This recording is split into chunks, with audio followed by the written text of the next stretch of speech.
बिहार में बहार है, नौकरियों की बौछार है। बीपीएससी एईडीओ की वैकेंसी आ गई है 935 पदों पर। इसके लिए बहाली निकाली जाएगी। इसके लिए जानते हैं आगे पूरा डिटेल्स में। ऑनलाइन अप्लाई आपका स्टार्ट होगा 27 अगस्त से और लास्ट डेट है 26 सितंबर तक। यह अप्लाई जारी रहेगा। फी पेमेंट भी आप लोग 26 सितंबर तक कर सकते हैं। एडमिट कार्ड और एग्जाम डेट की बात की जाए तो बाद में आपको इसके लिए नोटिस कर दिया जाएगा, साफ साफ बताया जा रहा है। मुख्यमंत्री जी ने कहा था कि बिहार में सभी फॉर्म जितने भी पीटी एग्जाम के लिए भरे जाएंगे उसके लिए 100 रुपए लिए जाएंगे, तो ये भी खरे उतरे हैं। 100 रुपए ही आपको लिया जाएगा। पेमेंट मोड की बात करें तो debit card, credit card, internet banking, IMPS card जो कैश कार्ड है और या मोबाइल वैलेट, इन सभी से आप लोग पेमेंट कर सकते हैं। टोटल 935 पद हैं। ठीक है। अगर पोस्ट की बात की जाए तो असिस्टेंट डिस्ट्रिक्ट एजुकेशन ऑफिसर जो एईडीओ की पोस्ट है, इसमें 935 पोस्ट है। बार बार बता रहे हैं आपको, इसलिए भी कि आप लोग तैयारी में लग जाइए अब से।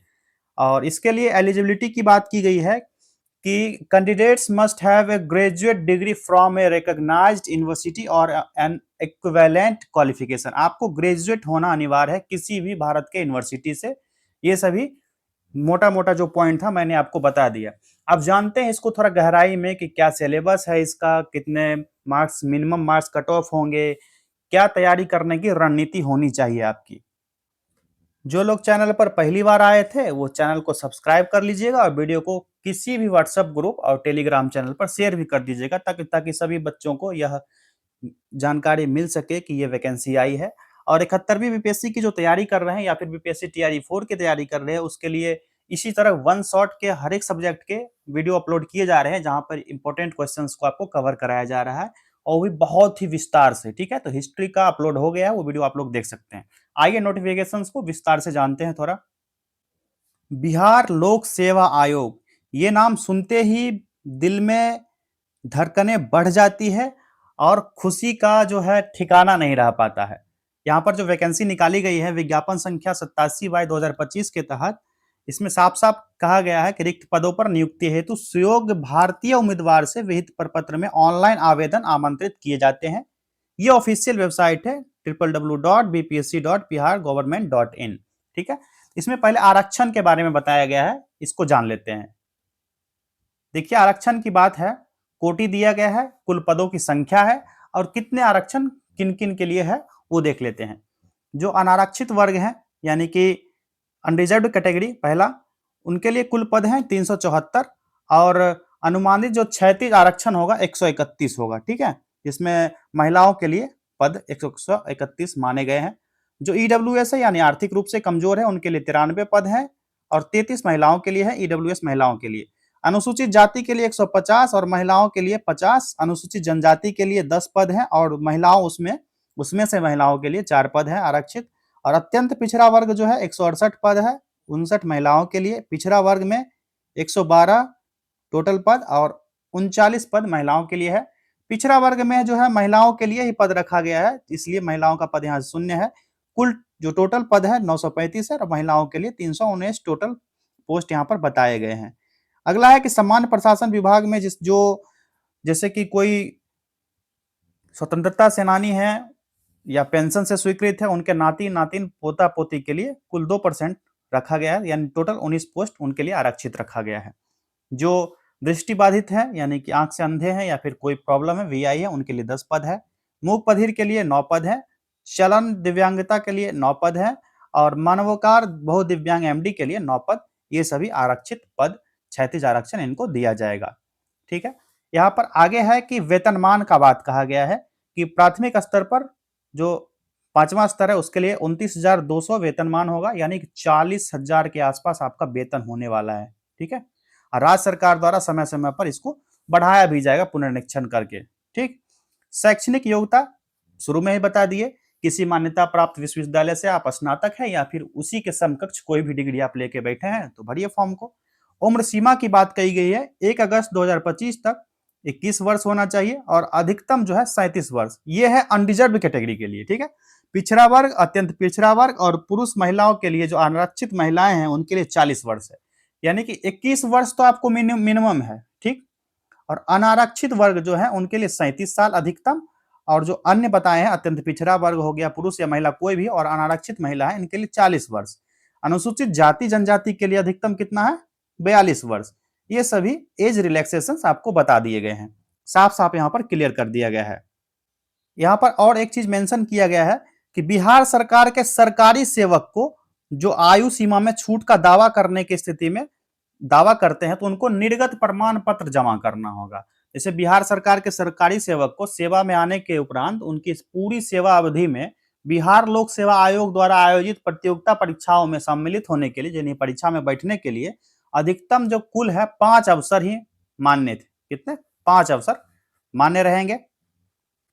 और बताया गया है कि भूतपूर्व सैनिकों को उम्र सीमा में 3 वर्ष का छूट मिलेगा और प्रतिरक्षा सेवा में जो बिताए हैं उनकी वास्तविक उम्र आवेदन देने की तिथि को 57 वर्ष से अधिक नहीं होना चाहिए। ठीक है, ऐसी स्थिति में। अगला है कि चयन प्रक्रिया किस तरह से होगा, तो यहाँ पर साफ साफ बता दिया गया है। इसके लिए जो सुयोग्य उम्मीदवार होंगे उनके लिए लिखित परीक्षा जो होगी ऑब्जेक्टिव होगा। लिखित परीक्षा बोला गया है लेकिन ऑब्जेक्टिव कैटेगरी का होगा और इसमें इंटरव्यू नहीं लिया जाएगा। साफ साफ यहाँ पर पॉइंटेड कर दिया गया है, वो भी हाईलाइट करके, इसमें साक्षात्कार नहीं लिया जाएगा। ठीक है, और इसमें इंपॉर्टेंट पॉइंट क्या है उसको देख लेते हैं। जो सामान्य विभाग के जितने भी कर्मचारी की बहाली होगी, ठीक है, तो सामान्य वर्ग के जो उम्मीदवार होंगे उनके लिए 40% मिनिमम मार्क्स आपको लाना पड़ेगा। पिछड़ा वर्ग के उम्मीदवार को 36.5%, अत्यंत पिछड़ा वर्ग के उम्मीदवार को 34% और अनुसूचित जाति जनजाति महिलाओं और जो दिव्यांग जन है उनको 32% मिनिमम मार्क्स आपको लाने होंगे, तभी आप लोग इस परीक्षा को क्वालिफाई कर पाएंगे। मतलब वो तो कट ऑफ निकालेगा लेकिन इतना से कम लाते हैं अगर आपको, डिस्क्वालीफाई पहले ही कर दिया जाएगा। आगे है, ये सबसे इंपॉर्टेंट है, समझने वाली बात है कि लिखित परीक्षा के विषय पत्र, परीक्षा की प्रकृति, प्रश्नों की संख्या और परीक्षा की अवधि और कुल अंक क्या होंगे, इसको देखना है। तो यहाँ पर विषय दिए गए हैं और परीक्षा की प्रकृति, प्रश्न की संख्या, अवधि और कुल मार्क्स दिए गए हैं। पहला आपका पेपर जो होगा वो होगा सामान्य भाषा का, जिसमें 2 पार्ट होंगे। भाग 1 होगा जो पार्ट 1 होगा, इंग्लिश होगा जो 30 मार्क्स का होगा, 30 मार्क्स का होगा, और दूसरे पार्ट में 70 मार्क्स का आपका हिंदी से प्रश्न होगा। दोनों ही ऑब्जेक्टिव कैटेगरी के क्वेश्चंस पूछे जाएंगे। 100 मार्क्स का प्रश्न होगा, 2 घंटा समय अवधि होगा, 100 मार्क्स होंगे, यानी एक प्रश्न के लिए 1 मार्क्स आपको दिए जाएंगे। ठीक है, यहां पर मेन पॉइंट समझने वाला है कि अगर आप इस पेपर, जो पहला पेपर है, इसको अगर आप क्वालिफाई नहीं करते हैं तो आपका ये जो दोनों पेपर है ना, 2 और 3, सामान्य अध्ययन और सामान्य योग्यता जनरल एप्टीट्यूड जो है, ये आपका जांच नहीं किया जाएगा। 30% कैसे होगा ये भी समझ लेते हैं। इसमें सरकार ने कहा है कि 30% दोनों मिला करके नहीं। जैसे मान लीजिए आप समझ रहे होंगे 70, जैसे 100 में से अगर आप 30% ले आते हैं, यानी 30 मार्क्स, 30 क्वेश्चन सही कर देते हैं, तो ऐसे नहीं। आपको जैसे हिंदी में है 70 प्रश्न पूछे जाएंगे हिंदी में, तो इसका 30% लाना है। ठीक है, यानी आपको 21 प्रश्न सही करने होंगे, जबकि 1/3 जो है, 1/3 आपको निगेटिव मार्किंग भी इसमें बताया गया है, 1/3 निगेटिव मार्किंग है। और इसी तरह अंग्रेजी में जो 30 अंक आपको पूछे जाएंगे, तो इसका भी 30% आपको लाना ही होगा, यानी 9 प्रश्न आपको सही करने होंगे। ये 1/3 नेगेटिव मार्किंग को लगा करके 9 प्रश्न आपको सही करने होंगे, यानी गलत करेंगे आप तो वो भी नेगेटिव मार्किंग में भी जाएगा। ठीक है, इन दोनों को क्वालिफाई करेंगे आप, तभी आपका दूसरा और तीसरा पेपर आपका जांच किया जाएगा। दूसरा पेपर सामान्य अध्ययन है, वस्तुनिष्ठ होगा, यह भी ऑब्जेक्टिव होगा, 100 प्रश्न 2 घंटे में पूछे जाएंगे और 100 नंबर के ये प्रश्न होंगे। तीसरा है सामान्य योग्यता, ये भी ऑब्जेक्टिव टाइप है, 100 प्रश्न की संख्या होंगे, 2 घंटा आपको समय मिलेगा और 100 अंक आपको इसके लिए दिए जाएंगे टोटल। ठीक, निगेटिव मार्किंग की बात बता दी है आपको, ये सभी यहां पर देख लीजिए, यहां साफ साफ लिखा गया है ना कि न्यूनतम 30% अंक प्राप्त करना होगा, अर्थात समान अंग्रेजी एवं समान हिंदी में अलग अलग न्यूनतम अंक प्राप्त करने होंगे। अन्य पत्रों का मूल्यांकन तभी किया जाएगा। साफ साफ यहां पर है। पाठ्यक्रम की बात कर लेते हैं। सामान्य भाषा जो है, तो सामान्य भाषा अंग्रेजी और सामान्य हिंदी के प्रश्न इस तरह के होंगे कि अभ्यर्थी की भाषा संबंधी प्रयोग की समझदारी की जांच की जा सके। यहाँ पे क्लियर कर दिया गया, बेसिक से आपको हिंदी और इंग्लिश के प्रश्न पूछे जाएंगे। दूसरा है समान अध्ययन। समान अध्ययन में आपको सामान्य विज्ञान हो गया, राष्ट्रीय अंतरराष्ट्रीय महत्व की समसामयिक घटना यानी करंट अफेयर्स, भारत का इतिहास, बिहार का इतिहास और उसकी प्रमुख विशेषताएं हो गई। जिस तरह बीपीएससी में पूछा जाता है सेम इट है, इसमें भी पूछा जाएगा। सामान्य भूगोल हो गया, बिहार का प्रमुख भौगोलिक प्रभाव यानी बिहार का भूगोल हो गया, महत्वपूर्ण नदी बिहार की जो हो गई वो सभी, और भारत की राज्य व्यवस्था, आर्थिक व्यवस्था यानी कि पॉलिटी एंड इकोनॉमी, आजादी के पश्चात बिहार की अर्थव्यवस्था आफ्टर फ्रीडम, ठीक है, इसमें क्या क्या परिवर्तन हुआ है और भारत का राष्ट्रीय आंदोलन और बिहार का योगदान इसमें क्या है, इन सभी संबंधी प्रश्न आपको पूछे जाएंगे समान अध्ययन में। यहाँ पर सिलेबस क्लियर है।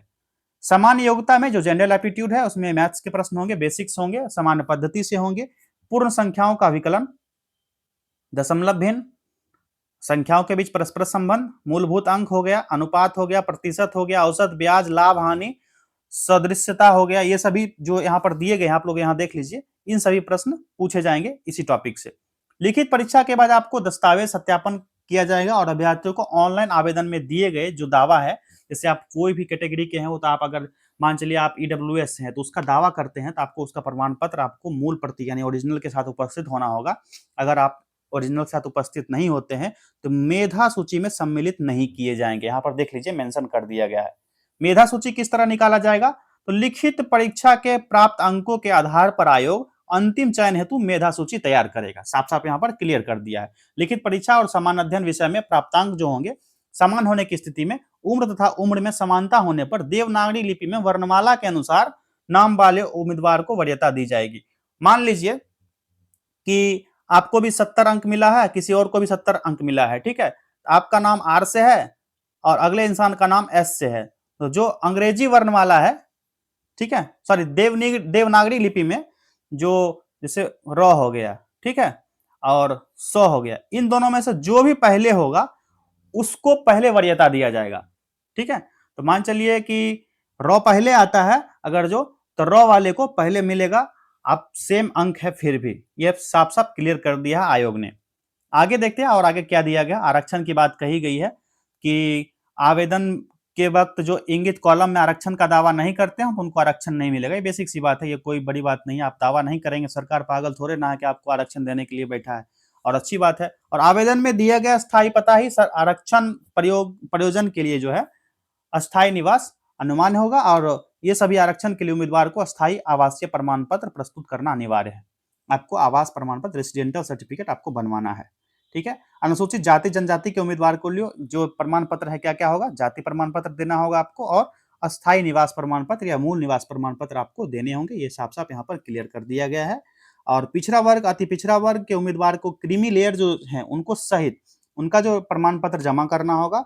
और पिछड़ा वर्ग, अत्यंत पिछड़ा वर्ग की दशा में आपने अस्थायी निवास अंचल से जो आपका वहां का लोकल ब्लॉक है उसको राज्य सरकार द्वारा अंचल स्तर पर इसको अधिसूचित राजस्व अधिकारी या अंचल पदाधिकारी द्वारा आपको प्रमाण पत्र मान्य करवाना होगा। आगे है कि आरक्षण का दावा करने वाली विवाहित महिलाओं का जाति, स्थानीय निवास और क्रीमी लेयर रहित प्रमाण पत्र उनके पिता के नाम और पिता के अस्थायी पता के साथ निर्भर होना चाहिए, ना कि उनके पति के नाम से। ये बहुत ही इंपॉर्टेंट पॉइंट दिया गया है। आपके पति के घर से नहीं, आपके पिता के घर से जो ब्लॉक है वहां से आपको बनवाना होगा। ये इंपॉर्टेंट पॉइंट है, ये ध्यान रखिएगा। ये सभी इसलिए नोटिफिकेशंस जारी किया जाता है, आपको नोटिफिकेशन जानना भी चाहिए। आरक्षित कोटि के उम्मीदवार जो है अपनी जाति के अनुरूप जो पूर्ण रूप से संतुष्ट होने के पश्चात आरक्षित कोटि का अंकन ऑनलाइन आवेदन के पश्चात कॉलम में करेंगे, और ऑनलाइन आवेदन भरते समय उनके पास आरक्षण कोटि के अनुरूप सक्षम प्राधिकार से निर्गत प्रमाण पत्र उपलब्ध होना अनिवार्य होना है। ये सभी बता दिया गया है। यहाँ पर कोडिंग किया गया है हर एक वर्ग के लिए। अनारक्षित वर्ग के लिए कोड क्या है, अनुसूचित के लिए क्या है, अनुसूचित जनजाति के लिए क्या है, अत्यंत पिछड़ा वर्ग, पिछड़े वर्ग की महिला और ईडब्ल्यूएस के लिए क्या क्या कोडिंग है वो सभी दिया गया है। ये कोड यहाँ पर देख सकते हैं आप लोग। ठीक है, यहाँ पर देखिए कोड, ये है कोड, कोड दिया गया है यहाँ पर। इस कोड को आप लोग देख लीजिएगा, और कौन कौन से वर्ग के लिए कोड दिया गया है ये भी यहाँ पर साफ साफ इंगित कर दिया गया है। इन सभी वर्ग के लिए ये सभी कोड निर्दिष्ट कर दिए गए हैं। स्क्रीनशॉट ले लीजिए आप लोग। आगे है कि समान प्रशासन विभाग के ये सभी तो बता ही चुके हैं शुरू में ही, ये सभी जानने की कोई बात नहीं है। जो इंपॉर्टेंट फैक्ट्स है आपको वो बता दे रहे हैं। और यहाँ पर देखिए ऑनलाइन भरते समय आपको क्या क्या दस्तावेज लगेंगे वो दिया गया है यहाँ पर, कि मैट्रिक का प्रमाण पत्र, जन्म तिथि के साक्ष्य के लिए आपको दिया जाएगा, लेना है आपको। और स्नातक या समकक्ष का प्रमाण पत्र, स्नातक या समकक्ष का अंक पत्र होगा। और पिछड़ा वर्ग, अत्यंत पिछड़ा वर्ग के उम्मीदवार के लिए क्रीमी लेयर रहित प्रमाण पत्र आपको देना होगा। और महिला की स्थिति में पता ही आपको पिता के घर से देना है, पता जितना भी है आपको डॉक्यूमेंट्स में लगाना है पिता के घर से, ना कि पति के घर से। ओके। और है कि बिहार राज्य के स्थायी निवासी अनारक्षित वर्ग की महिला उम्मीदवार के लिए पिता के नाम पता के साथ निर्गत अस्थायी प्रमाण पत्र, ये तो बता ही दिए हैं, बार बार रिपीट कर रहा है नोटिफिकेशन में कि आपको इसको जानना बहुत जरूरी है। और अनुसूचित जनजाति के लिए जो है जाति अस्थायी प्रमाण पत्र आपको लगेगा। आर्थिक रूप से जो कमजोर है उनके लिए भी यहाँ पर बताया गया है कि दिनांक 26 फरवरी 2019 के जब यह आया था सक्षम प्राधिकार द्वारा, यह आपको तत्संबंधी प्रमाण पत्र आवेदन के समय यह वैध होना चाहिए। आपको नया बनवा लेना है, ज्यादा और फेर वाली बात नहीं होगी कि नया बनवा लेना है, सीधी सी बात, कोई उस टाइम प्रॉब्लम नहीं आएगी जब वेरिफिकेशन होगा आपका। और है कि जो भूतपूर्व सैनिक है उनको आयु में छूट का दावा किया जाएगा तो उसका संबंधी प्रमाण पत्र आपको देना होगा, पहचान पत्र लगेगा आपको, हॉल का खींचा हुआ 4 पासपोर्ट साइज का फोटो और लिखित परीक्षा हेतु ऑनलाइन आवेदन की प्रति, ये आपको लगेगा। ठीक। शुल्क की बात की जाए तो साफ साफ बता दिए हैं शुरू में ही, कितना लगेगा, 100 रुपया लगने वाला है आपको टोटल फी। और बायोमेट्रिक फी किसके लिए है, तो बायोमेट्रिक फी वैसे अभ्यर्थी जिनके द्वारा ऑनलाइन आवेदन में पहचान पत्र के लिए आधार संख्या अंकित नहीं किया गया है, उन्हें बायोमेट्रिक फी के रूप में 200 रुपया अधिक लगेगा, यानी टोटल 300 रुपया आपको देने होंगे। ऑनलाइन की तिथि कब से कब तक है, आवेदन की तिथि तो यहाँ पर साफ साफ देख सकते हैं आप लोग, 27 अगस्त से शुरू होगा, 26 सितंबर तक यह ऑनलाइन चलेगा। ओके। ओटीआर क्या है, तो बीपीएससी की विभिन्न परीक्षाओं के लिए ऑनलाइन आवेदन के लिए बिहार लोक सेवा ने वेबसाइट जारी किया था, यह आपको अनिवार्य है करना है। और ओटीआर करने के लिए अभ्यर्थी न्यू यूजर रजिस्ट्रेशन बटन पर क्लिक करना है। भविष्य में आयोग यह प्रकाशित करेगा कि विज्ञापन कोई भी है तो ओटीआर ही मान्य होगा, यही ओटीआर के तहत आप लोग फॉर्म भर सकेंगे। यहाँ पर मेन बिंदु है कि एक से अधिक वन टाइम रजिस्ट्रेशन जो है, यह पंजीकरण जो है अनुमति नहीं है, इसके लिए आपका आवेदन अस्वीकृत हो सकता है, तो इसलिए कोशिश कीजिएगा कि एक ही रजिस्ट्रेशन करना है, वो भी सच अच्छे से करना है ताकि गलती ना हो। गलती होता तभी तो दूसरा कोई रजिस्ट्रेशन दूसरा करता है, तो कोशिश कीजिएगा कि आप लोग सही से करने का। ओटीआर के क्रम में भरे गए अभ्यर्थी का नाम, पिता का नाम, माता का नाम, लिंग, आधार संख्या और जन्मतिथि के परिवर्तन और सुधार करने का कोई प्रावधान नहीं होगा।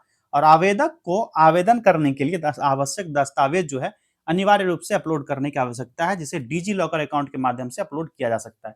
तो आपको अभी देख लीजिए कि जितना भी फॉर्म भरा जा रहा है ना, डिजी लॉकर के लिए हेल्प कहा जा रहा है कि आप लोग वहां से हेल्प ले लीजिए, वहां पर अपलोड कर लीजिए। बेसिक सी बात है, वहां से अपलोड करने में आपको सुविधा भी होगी और ऑटोमेटिक आपका अपलोड हो जाएगा। डिजी लॉकर अकाउंट बना लीजिए, अपने आधार कार्ड से बनाना है ताकि आपको इन फ्यूचर कभी भी कुछ भी प्रॉब्लम नहीं होगा, आधार नंबर से डायरेक्ट आपको लॉग इन करना है, ये ध्यान रखिएगा आप लोग। ठीक है। डिजी लॉकर में बताया गया है कि मेरी पहचान पोर्टल खुल जाएगा, ये सभी बताया गया, तो आप लोग सिंपल सी बात है, कोई ज्यादा इसमें बखेरा नहीं है कि आपको इस तरह से करना है चाहे उस तरह से करना है, सीधे से बोल दिया आधार कार्ड से लॉगिन कर लेना है, जो आधार कार्ड में आपका नंबर लिंक होगा उससे आपका ओटीपी आएगा, उससे लिंक कर लीजिएगा, वहां पर जितने भी सर्टिफिकेट है मैट्रिक इंटर ग्रेजुएशन सबका आप लोग डाउनलोड कर लीजिएगा। बिहार के जितने भी स्टूडेंट हैं अपना अपना सर्च कर लीजिएगा, डिग्री सर्टिफिकेट सर्च करेंगे, जो डिग्री सर्टिफिकेट बोला गया है आपका कि ग्रेजुएशन का मूल प्रमाण पत्र, वो आप लोग डिजी लॉकर पे भी डाउनलोड कर सकते हैं। आप लोग वहां पर सर्च कीजिएगा, जो भी यूनिवर्सिटी होगा आपका वहां पर सर्च करना है तो आ जाएगा डिग्री सर्टिफिकेट बिहार, उस पर क्लिक करना है, आपको रजिस्ट्रेशन नंबर अपना ग्रेजुएशन का डालना है और आपका रोल नंबर क्या होगा वो डालना है, आपका सेशन क्या था वो सभी डालेंगे तो वहां से आप लोग डाउनलोड कर सकते हैं। आपको ऐसा नहीं है कि यूनिवर्सिटी जाना है 3 महीने बाद आपको मिलेगा अप्लाई करने का, तो ऐसा कुछ नहीं करना, डिजी लॉकर से डाउनलोड करके डायरेक्ट वहीं से अपलोड कर देना है। प्रोफाइल क्रिएशन के लिए पर्सनल इन्फॉर्मेशन जरूरी है, दूसरा स्टेप है एड्रेस, तीसरा स्टेप है इन्फॉर्मेशन जो अन्य जानकारी होगा, क्वालिफिकेशन, उसके बाद एक्सपीरियंस, कहीं आप मतलब जॉब कर रहे हैं चाहे नहीं, और छठा स्टेप है आपको फोटो अपलोड करना है सिग्नेचर प्रोफाइल के साथ। और व्यक्तिगत जानकारी इस चरण में आवेदक को कुछ अनिवार्य जानकारी होगा, जैसे कि स्वयं की जाति होगी, श्रेणी हो गया, जैसे अनरिजर्व हो गया, EWS, BC, EBC, SC, ST, ये सभी आपको देना होगा अनिवार्य रूप से, वहां पर फॉर्म में फिल करना होगा। पता के लिए सेम है, पूरी जानकारी किस तरह से फिल करना है, यहाँ पर एक फोटो देख लेते हैं, ये मेन पॉइंट हो जाता है फॉर्म भरने के लिए। फोटो का साइज, फोटो एवं हस्ताक्षर प्रोफाइल लॉक इस चरण में आवेदक को एक वेब कैमरा की आवश्यकता होगी, जिससे वे अपना लाइव फोटो कैप्चर करेंगे। यहाँ पर साफ साफ बोल दिया गया है आपको लाइव फोटो लगना ही लगना है, लाइव फोटो आपको करना है। और हस्ताक्षर का जो साइज है, आपका जो साइन होगा वो 20 केबी से अधिक नहीं होना चाहिए। उसकी विड्थ होगी 150 से 220 पिक्सल और हाइट जो होगी 250 से 320 पिक्सल के बीच होना चाहिए। सेव बटन पर क्लिक करेंगे, आपका फॉर्म सेव हो जाएगा लॉक प्रोफाइल पर क्लिक करते ही। ठीक, आगे देख लेते हैं। ओटीआर के बारे में बता दिए और इंस्ट्रक्शंस जो भी है कैसे आपको फिल करना है फॉर्म, ये सभी यहाँ पर बताया गया है। इन सभी के बारे में भी बता चुके हैं। आपके पास एक ईमेल आईडी और मोबाइल नंबर होना अनिवार्य है। ये सभी तो आपको पता ही होगा, बेसिक्स चीजें हैं। और यहाँ पर देख लेते हैं एक चीज कि शैक्षिक योग्यता संबंधी प्रमाण पत्र वही मान्य होंगे जिसका उल्लेख जो है उम्मीदवार ने मूल आवेदन पत्र में किया है। आप जब वहां पर वेरिफिकेशन के लिए जाएंगे तो वही आप लोग फॉर्म मतलब जितना भी डॉक्यूमेंट है वही अपलोड करना है जो आपको वहां पर ओरिजिनल लेकर जाना है।